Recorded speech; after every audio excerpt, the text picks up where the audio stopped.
Shahpur Kandi dam, ये नाम पाकिस्तान के लिए इस बार की गर्मियां बड़ी लंबी और मुश्किल करने वाला है, क्योंकि सूरज के तपन के साथ साथ अब पाकिस्तान की प्यास भी बढ़ने वाली है। इंडिया ने एक ऐसा बड़ा फैसला लिया है जो पाकिस्तान की वाटर सप्लाई की कमर तोड़ सकता है।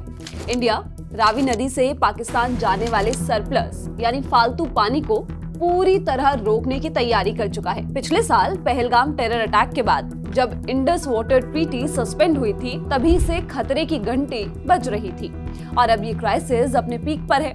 चलिए पूरा मामला डिटेल में समझते हैं। पंजाब और जम्मू कश्मीर बॉर्डर पर रावी नदी पर बन रहा ये प्रोजेक्ट अब पूरा होने की कगार पर है। इसका इतिहास देखिए। प्लान 1979 में बना, 1982 में इंदिरा गांधी ने पत्थर रखा, पर इंटरनल खींचतान में ये 30 साल लटका रहा।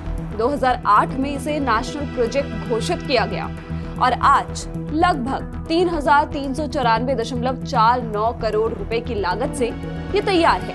यहाँ एक टेक्निकल बात समझनी जरूरी है। Shahpur Kandi dam Ranjit Sagar dam 3 dam के डाउनस्ट्रीम बना है। पहले रंजीत सागर से निकलने वाला एक्स्ट्रा पानी मधोपुर हेड वर्क्स कंट्रोल नहीं कर पाता था और वो फ्लो बेकार होकर पाकिस्तान चला जाता था। लेकिन अब ये डैम एक बैलेंसिंग रिजर्वोयर की तरह काम करेगा और हर बूंद को रोक लेगा। मंडे 16 फरवरी को जेएंडके मिनिस्टर जावेद अहमद राणा ने ऐलान किया कि ये डैम 31 मार्च तक पूरा हो जाएगा। मिनिस्टर ने साफ कहा, एक्सेस पानी रोकना ही होगा। अब यहाँ ध्यान देने वाली बात ये है कि इंडिया कोई इंटरनेशनल कानून नहीं तोड़ रहा। 1960 की इंडस वाटर ट्रीटी के मुताबिक रावी, ब्यास और सतलुज ईस्टर्न रिवर्स पर इंडिया का एक्सक्लूसिव राइट यानी पूरा हक है। सच तो ये है कि पिछले 7 सालों से इंडिया ने अपना हक पाकिस्तान को एक गिफ्ट की तरह दिया था, जो हम अब तक पानी अपनी लेजीनेस या फिर कह लीजिए इंफ्रास्ट्रक्चर की कमी से वहां जाने दे रहे थे। लेकिन अब वो गिफ्ट वापस लेने का वक्त आ गया है। इंडिया के लिए ये वरदान है।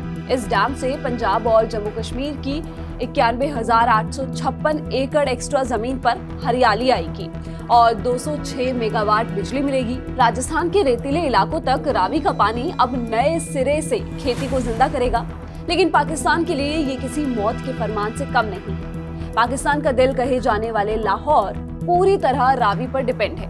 साउथ एशियन वॉइसेस की रिपोर्ट कहती है कि लाहौर के हालात केप टाउन जैसे हो सकते हैं, जहां पीने के पानी के लिए लंबी कतारें लगती थी।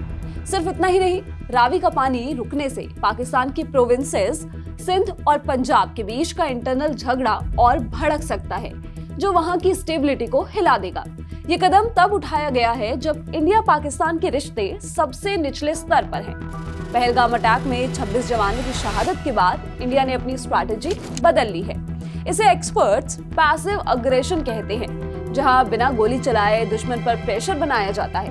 पाकिस्तान इसे वाटर वॉर और वेपनाइजेशन ऑफ वाटर कह रहा है और द हॉग तक रोना रो चुका है। लेकिन इंडिया ने साफ कह दिया है कि हम इन प्रोसीडिंग्स को नहीं मानते। न्यू दिल्ली का संदेश दुनिया को क्लियर है, टेररिज्म और कोऑपरेशन एक साथ नहीं चल सकते, खून और पानी एक साथ नहीं बह सकते। ये सिर्फ एक बयान नहीं, अब इंडिया की हाइड्रो पॉलिसी बन चुकी है। तो क्या पाकिस्तान इस प्यास को झेल पाएगा या शाहपुर कांडी डैम पाकिस्तान को झुकने पर मजबूर कर देगा? आपको क्या लगता है? क्या टेरर अटैक्स का जवाब देने के लिए पानी रोकना सही कदम है?